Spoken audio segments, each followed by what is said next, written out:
All right, so wherever you are watching, this is Farmside Podcast, your podcast that takes you through the agricultural processes.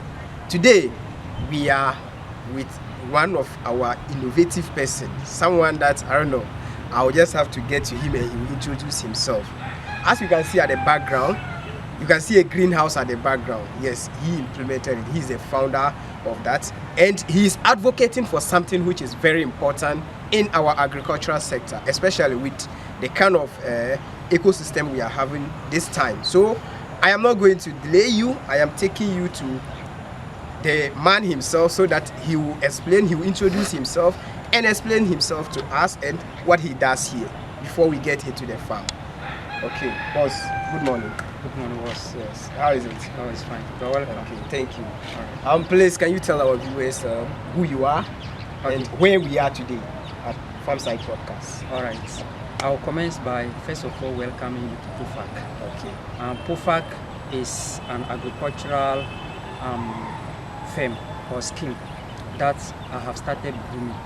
Like I always say, I've started small and I'm growing it to become bigger. So my name is Ismail Aswadi. I'm a science teacher in Ghana School here. And then I pursued greenhouse farming technology as a certificate course, but I prefer to be called Perseverance. So my agricultural firm or scheme is called Perseverance's Organic Farm and Agro Consult, POFAC in short. POFAC. Yeah. My hometown is Bimbila in Wilisi. Okay. Yeah, though I school largely in Tamale here. But right from senior high school, I attended my senior high school in Ghana School here. I read agri science, but I went to university and then read science education. So that's why I'm a science teacher in Ghana School here. You came back to save your alma mater. Alma mater. Exactly. Yeah. That is really great. Okay, so what pushes you into this POFAC you are doing? It's a very nice question. As a matter of fact, being an agri science student, because science and agri, they go hand in hand, they are integrated. So being an agri science student, I have come to realize that most farmers have now integrated in synthetic and inorganic chemicals in their production of foods. And these synthetic and inorganic chemicals are very harmful. They are harmful chemicals that are used.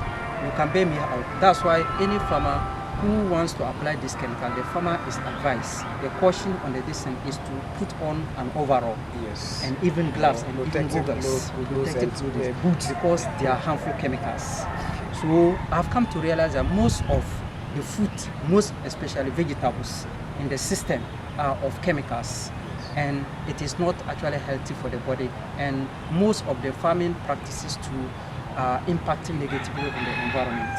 So I thought it wise putting up an agricultural firm that will concentrate on organically cultivation of vegetables.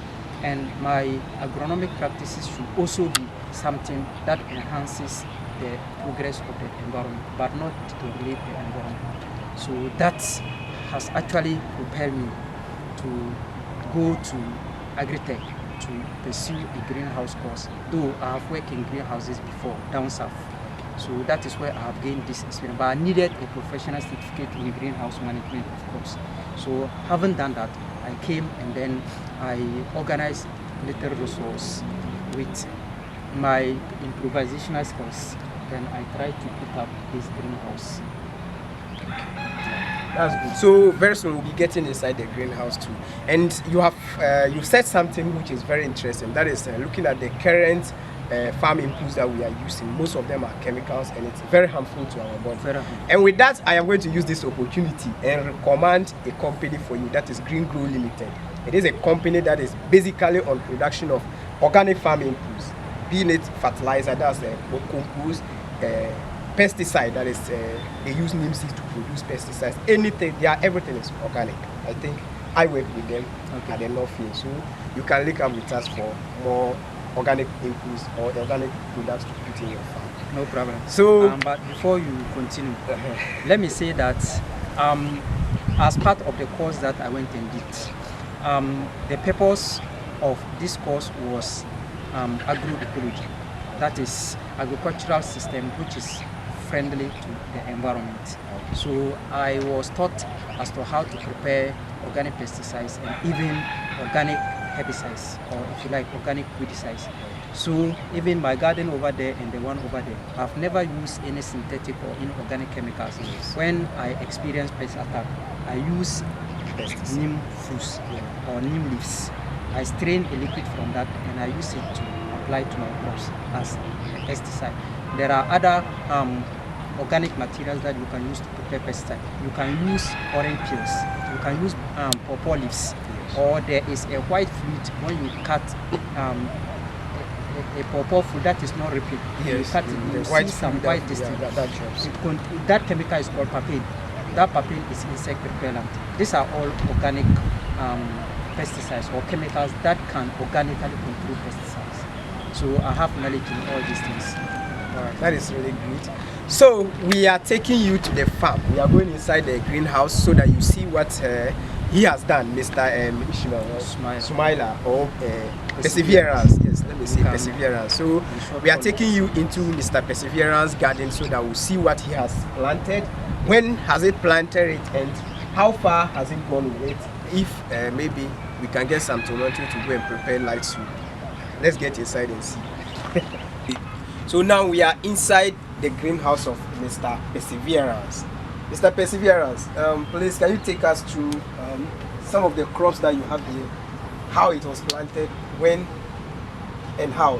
First of all, let me go by taking us through the crops. Okay. So the crops I currently have in this greenhouse includes cucumber. So the crop with the broad leaves and lot of flowers on them. That's the cucumber. You can see cucumber fruit here. Okay. And then you can see another fruit. So that's cucumber. Okay. And then I have tomato. There's tomato, as you can see. These are tomato fruits. Okay. But they are not ripe. They are not. The tomato. I was thinking I would get some. The tomato is not ripe yet. For you get cucumber. You get cucumber and go home and eat some fried rice. Okay. As for the and I can see pepper too, right? Yeah, there's pepper too. There's pepper. As for this one, I am subjecting them to experiment. Okay. This pepper and that and that. And then there are other peppers. I'm doing some observation about them with regards to the performance of the pepper in the greenhouse. How the greenhouse can influence the performance. So that's an experiment that I'm subjecting them to. So basically, I have tomato and then cucumber. That is the main crop. Yeah, the main crops. Okay. So when did you plant this tomato or cucumber? Okay. How long now? It was middle June that I planted this tomato and cucumber. You know, tomato you have to nurse before you transplant. So I nursed it for about 4 weeks before I transplanted. But the cucumber, I planted it directly. That's what I'm planting as seed. I planted it directly into the containers. Yeah. So roughly it's about 50 days now. It's about the tomato and then the cucumber. It's already almost ready for fruiting. It's less than 2 months. Yeah. So that means if you are doing this type of farming, let me say this greenhouse, you do all year round, not like north here. Our normal farming is only one season at a year. Yeah. So if you are able to adopt this mode of farming or this kind of farming, you will be farming all round. And even at least if you will not sell, but with this, your wife will not go to the market to buy vegetables. Exactly. At least you can depend on this and save that money for something. Exactly. So this is really good. And that even triggered me to ask you this question. Someone might look at this and say it might be too expensive for him to do. Can you give us a rough budget? How much does it cost you to put up this structure? Okay. As a matter of fact, let me admit that putting up a greenhouse is not on a silver platter. It is actually expensive. But as you can see, this is not a standard greenhouse. Yes. It is an improvised greenhouse. I call it improvised, or it is DIY. That is do it yourself. Okay. I did it myself. So it is a do it yourself made greenhouse. Owing to the fact that most of the materials are improvised materials, except with this material, we call it solar resistivity cover. Okay. After that, maybe your camera will be able to Yeah, capture we'll be able that is the those one who are watching, they are seeing. For that it, one, so- it is UV treated. So that is what cost me much.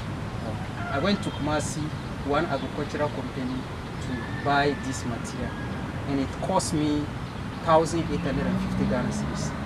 It was, the size was 62.5 square meters. My greenhouse is about 40 square meters. You see, I cut some to do the edges. It has to be more than the size. So roughly, that is 1,850 Ghana cedis for this particular solar resistivity cover. Then I bought iron rods. You can see iron rods are what I put the material on, and each iron rod was 64 cedis, and there are about 8 iron rods. So if you multiply 8 by 64 cedis, you can see the cost. Then I bought thread and needles, and then I bought ropes. Not only these ropes too, I bought plenty of them. So roughly the ropes, this particular nylon ropes, and then these ropes, it cost me somewhere like 300 Ghana cedis or so. So roughly the cost of this particular 40 square meter greenhouse will be somewhere like 3,500 or 4,000. Are you considering with the irrigation structure? Including the polythene. Including the tank, the pipes, and everything. Polythene, everything, roughly it will be 4,000 Ghana cedis. 4,000. Yeah, this is an improvised one. If it was going to be a standardized greenhouse with ventilators and then proper irrigation system, it would have cost even more than 15,000 Ghana cedis. Just this size. So and now you have this size. Let's say it has cost you about 4,000. Yeah. How long do you think you can use it? Let me say months, years. If heavy storm Yes. haven't come already, I aside encountered, natural disaster. Yeah, before the rainy season, I encountered heavy storm that almost pushed down the structure. You can see that I've used poles to support it. It almost came down. But right now, the way I have fortified it, I think it can now be resistant to heavy storm or whatever happened. So this can be in existence for more than 10 years. Wow. Yeah. Then using 4,000 And every year, this is my second planting. I did this greenhouse after fasting. Yes. I think we ended fasting somewhere early April. Yeah, early April. So that I put up this, and this is my second planting already. Then before the end of the year, you can in a year plant I can plant 4 times. 4 times. Yeah. Then this is really economical because even though you spend a lot to put it up, Yes. but I assure you, if you have good management in the greenhouse, the money that you have used to put up this structure, within shortest possible time, you can be able to recoup that money. Will you believe that my first planting, even though cucumber was abundant in the market, but I was able to make not less than 1,800 Ghana cedis from the sale of the cucumber. From this greenhouse. Just this greenhouse, 1,800 Ghana cedis. This tomato, people who are conscious of organically cultivated vegetables, because of its healthy nature, they do call on me, most especially staff of Ghana School. I supply them, unless it is in excess that I call the market to come and buy. So for them, when they come, they will give the excuse that they also want to go and sell. So you have to consider the price. So had it not been that, the cucumber that I harvested first, I would have gotten like 2,500. And you were almost getting your money back within the. So within, that's why I said, within a year or 2 years, I can recoup that particular money and now start to make profit, because this can exist. Because I've used iron rods, it can exist for quite long, and it will not be less than 10 years. Yeah, this is really good. Okay, so before we come to the irrigation side, I want us to look at this way.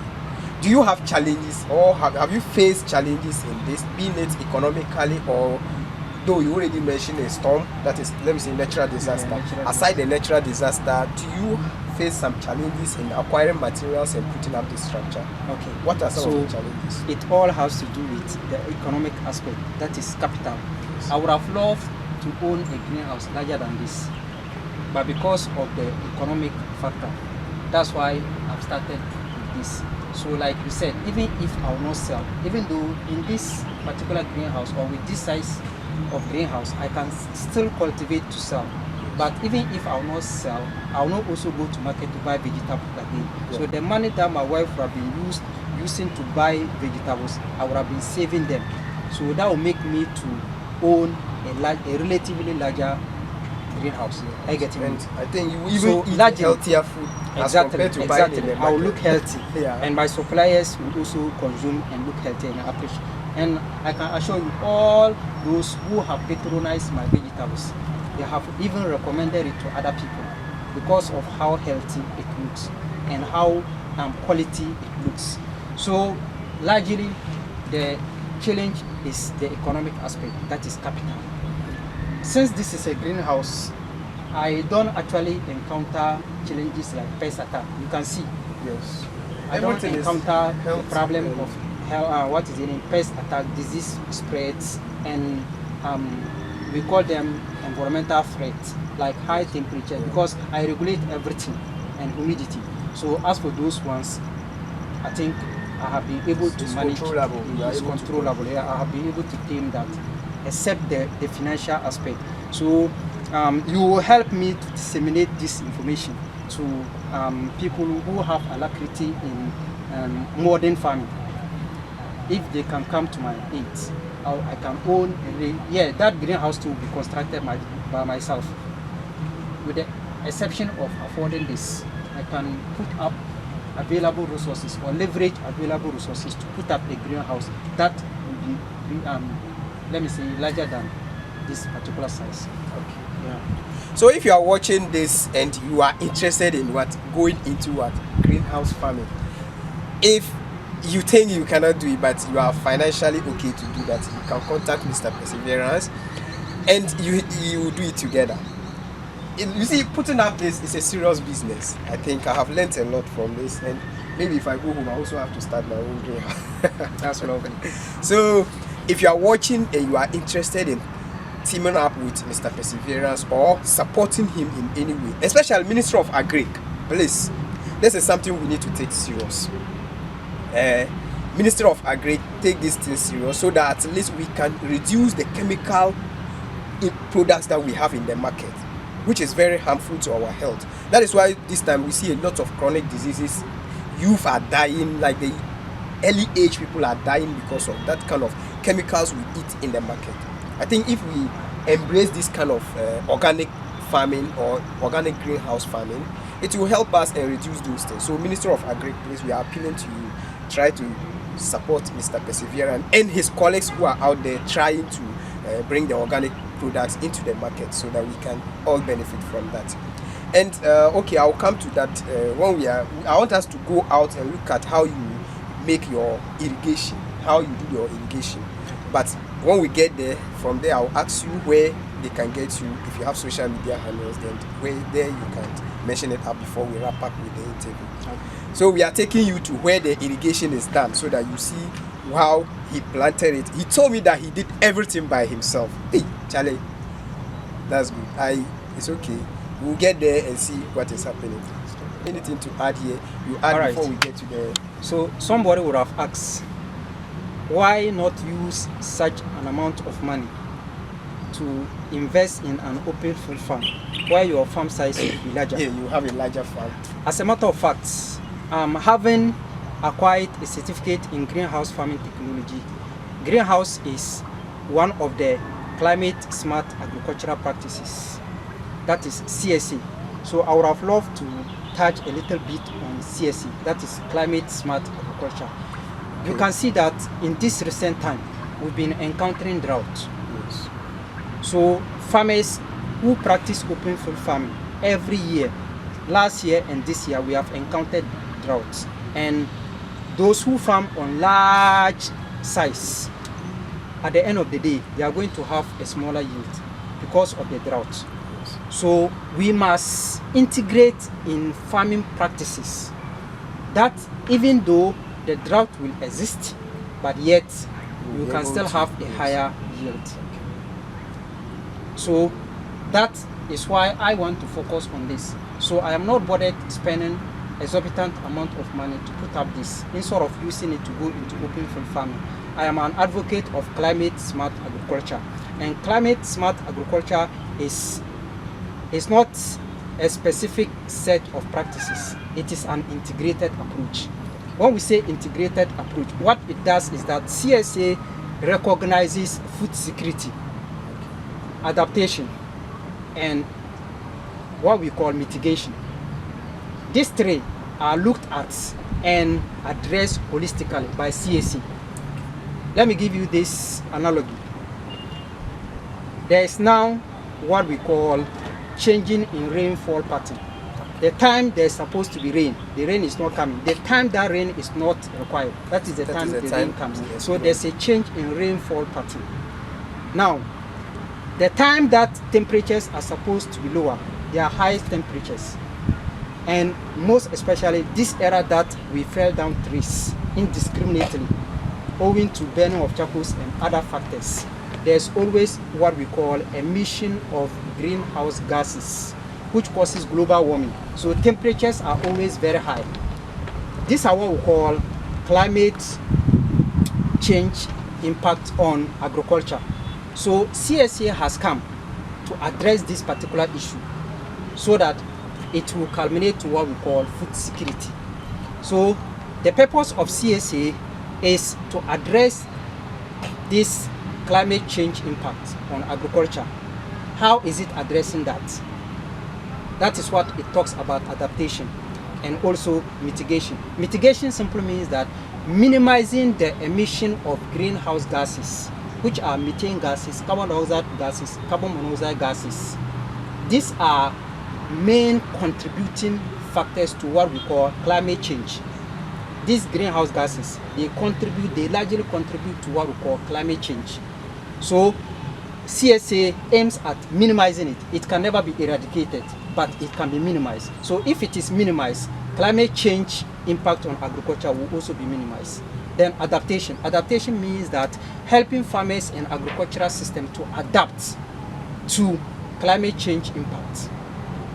Climate change impact, increasing temperature, changing in rainfall pattern, and there are other more weather conditions that are detrimental.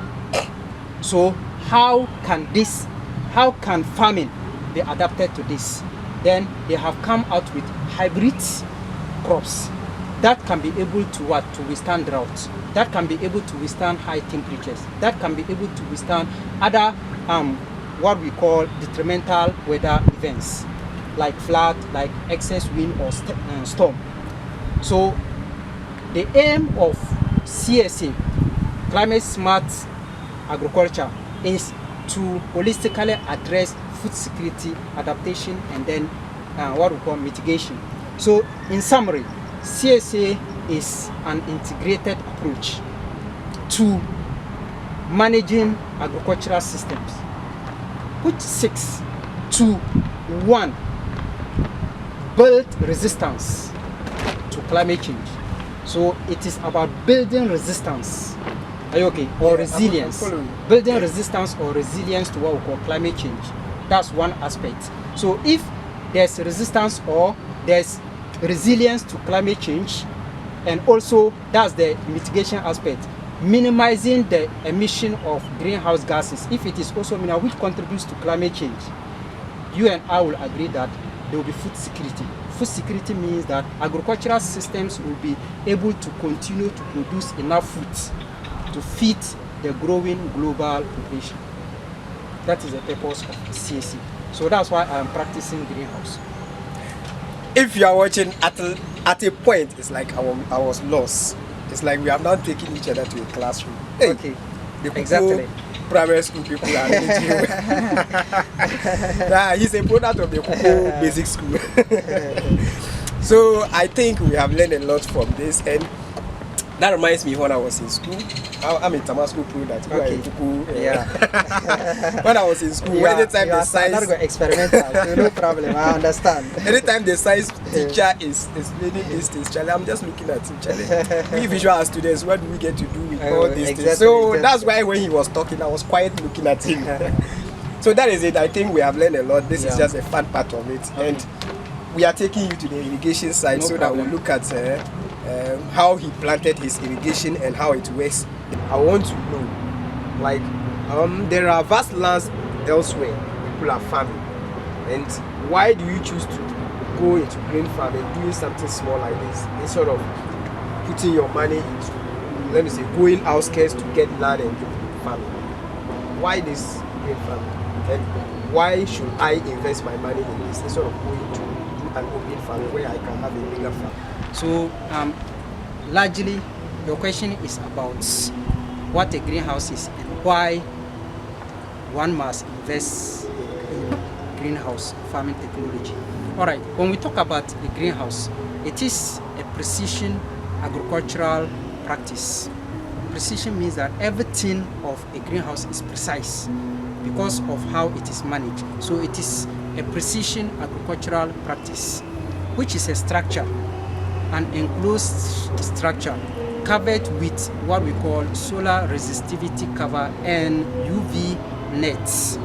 So as you can see, this is a net, but this is not UV. This is just a mosquito net I've used. It is improvised.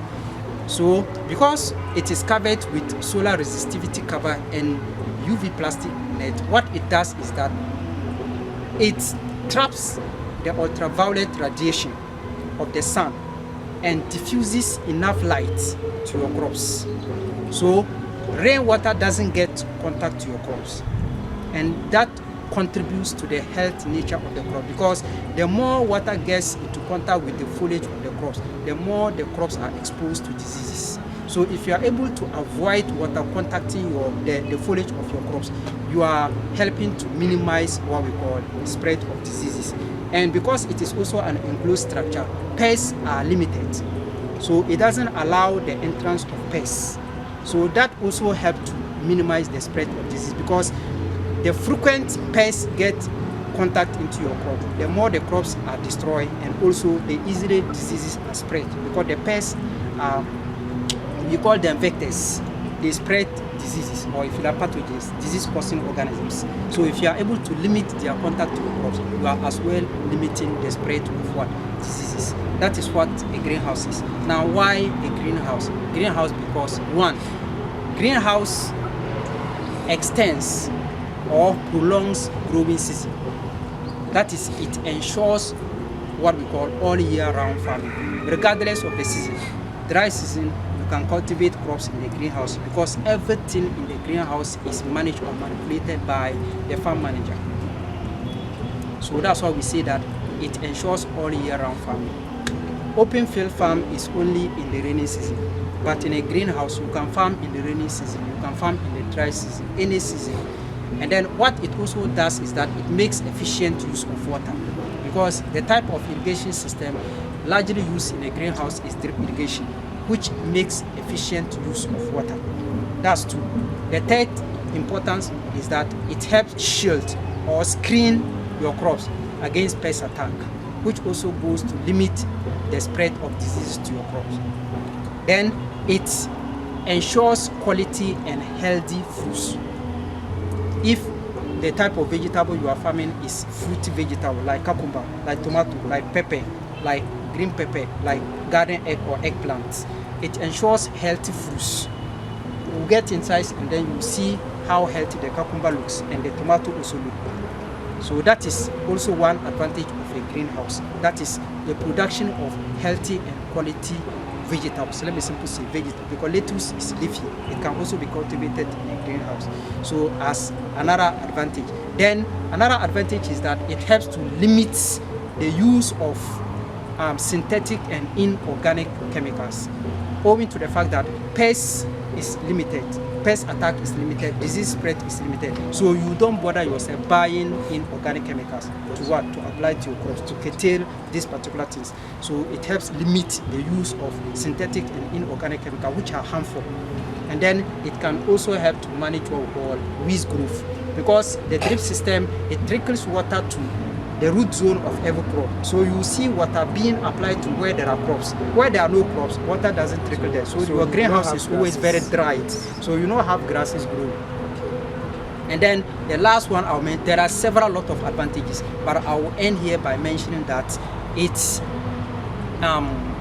is less labor intensive. What it means is that it doesn't spend much on labor. because fertilizer application, we have something called fertigation. Fertigation involves applying water to your crops at the same time fertilizer. So you don't need people to go into the farm to apply the fertilizer. You can dissolve the fertilizer in the source of water like this polytank, and you apply the fertilizer together with water to your crops. And your fertilizer will be well utilized. Your fertilizer will be well utilized because it is only applied to where there are crops. Where there are no crops, fertilizers will never go there to enhance weed growth. So you can see that greenhouse has several lot of advantages. So if I spend much in putting up a greenhouse and it can assure or guarantee me all this, look at you, the open farmer, who will spend less. But at the end of the day, you will spend more than what I have spent because you will spend money in buying chemicals to control pests, to control diseases, and you are wasting the fertilizer because you apply it to where there are no, if you are using broadcasting method, to where there are no crops, you will spend money in controlling weeds. If there's drought, you will spend money in watering, else your crops will not yield well. So at the end of the day, you the one who says I am using a lot of money to put up a greenhouse, at the end of the day, if we are going to compare the expenditure, your expenditure might be greater than what I have used to put up a greenhouse. All right. So that means that if you don't want to experience Misa, go for greenhouse. You guys, you see, some things are natural, like the drought. Even sometimes, I was thinking you mentioned, most of the time, the open farming, they experience bush burning. Like when the bush burns, it gets to the farm and burn everything. So your greenhouse is protected because it is in a safe place. Yes. It is in a safe place. So there's no way your farm will be burnt. Yes. If there's flood, you can farm and a flood will come and take all your crops away. In a greenhouse, you are able to avoid flood.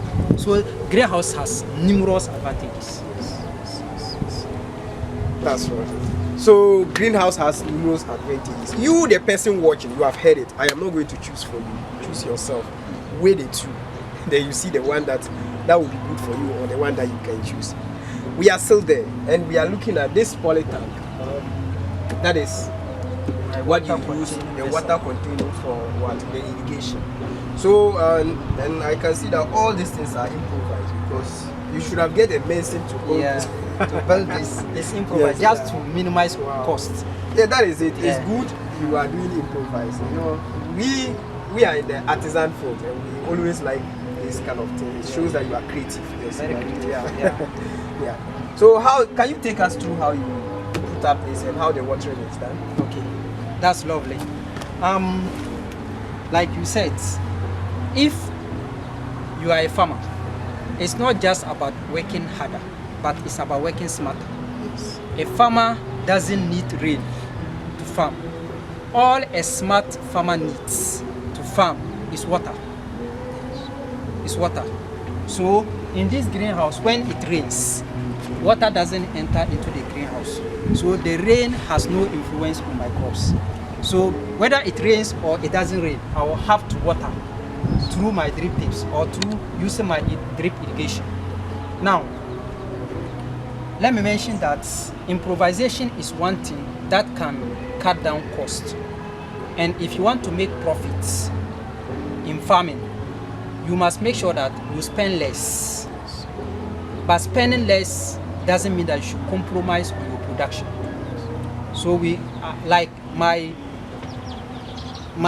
quest of putting up this farming system is to maximize production at a minimum cost. I want to spend less, but I should be able to produce more. And that can make me simply make profit, or that can inure to my benefit. So this irrigation system, most of the items are improvised. This is a poly tank that is filled with water. It serves as my containing vessel. And then I have mounted it on this. This should have been a metal. It should have even been higher than this, but it's okay, the pressure is okay. So there's a PVC pipe connected to the poly tank and then into the greenhouse, as you can see it. Now, this material, I should have bought what we call a filter, but I'm using this sieve. Filter is necessary in the setup so that it can be able to get rid of debris that can easily clog or block your drip tips, the emitters of your drip tips. leaves to affect the drippings. So I'm using this. So when I pour the water, if there are debris in the water, to get rid of the get rid of the debris, so that I'll have quality water into the, to prevent clogging of the emitters of the drip tips. So this is a containing vessel, a PVC pipe, which serves as my main line to the end, connected to the PVC pipe with what we call, or by what we call connectors. So the connector connect the drip tips to the PVC pipe, and through the drip tips there are emitters, and through the emitters water trickles to every root zone of the crops, or water trickles to the root zone of every crop. Where there are no crops, water doesn't trickle there. So that is efficient use of water because of the drip irrigation system.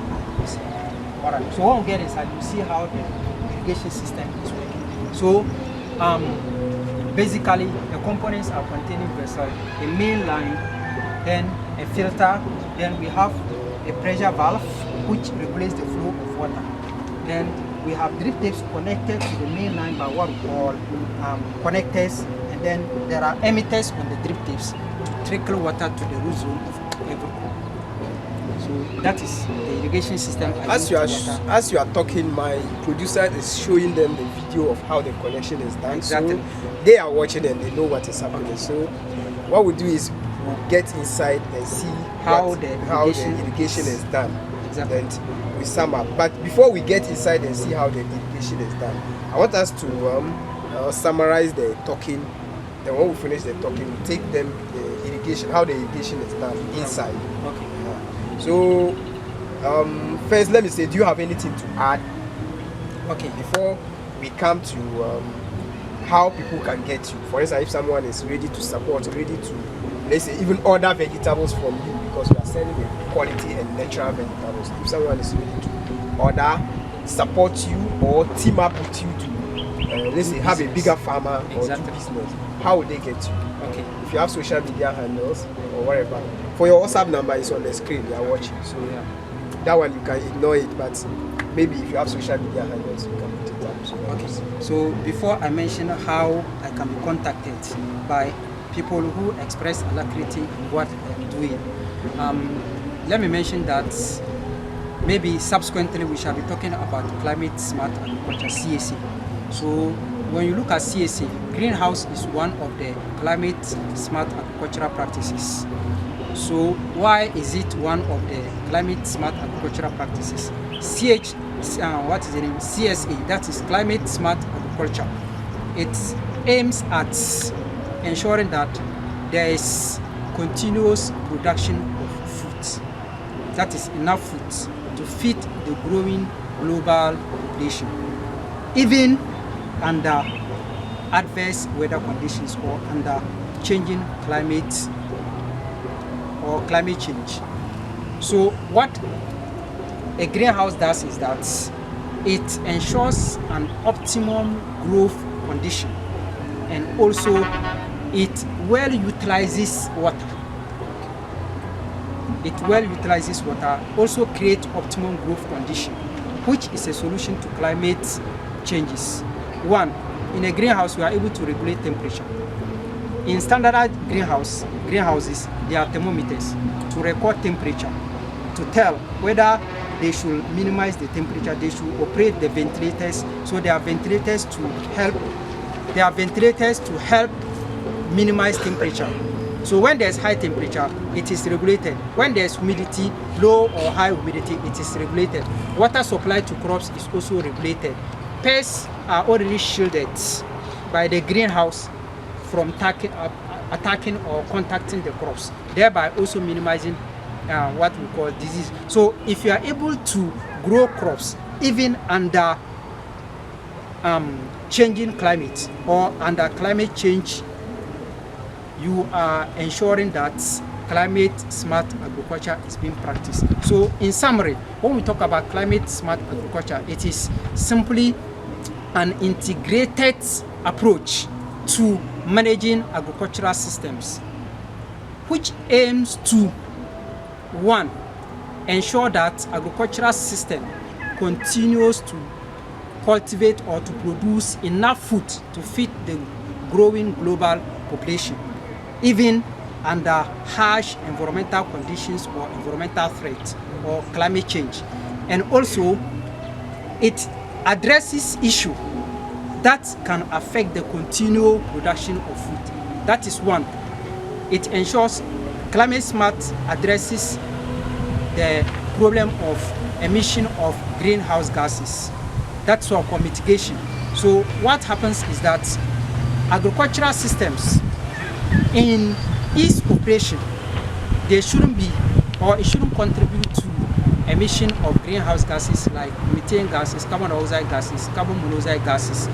These are contributors to what we call climate change. So if you are able to minimize it, if you can't eradicate, but you can be able to minimize it. So CSA has addressed that, so that there can be continuous production of food, because this change of climate affects food production. So if you are able to minimize the contributing factor, you see you are minimizing climate change. That is, so somebody will ask what the climate change is all about. It's about increasing temperatures. It's about changing rainfall patterns. As you can see, unlike the olden time, hitherto, there's what we call total change of rainfall pattern. Yes. The time we expect the rain, it doesn't come. And it comes at times that we don't expect it or we don't need it. Are you getting me? Yes. So that's what we call change in rainfall pattern. That's if we are able to minimize the emission of greenhouse gases, we are addressing this particular increasing temperatures, change in rainfall patterns. We are addressing that. And that will contribute to what we call the continual production of enough food to feed the growing global population. That is what what is in climate smart agriculture is all about. And then there are some crops that are made. I don't want to talk about GMOs, that is genetic modified organisms. We have hybrid seeds or crops that can be able to withstand or tolerate dry weathers. So CSA has also addressed this by bringing out those particular seeds, so that when you grow that particular crop and there's, let's say, drought, it can be able to tolerate the hard weather, and it will still yield very well. So CSA is just to ensure that there's food security, and it addresses the contributive and what we call the contributive factors that can limit the production of food. It addresses that. That is what we call CSA. All right. So that that is it. I think we are learning a lot, and it's very interesting. And those who are into farming, this is something you should learn and practice.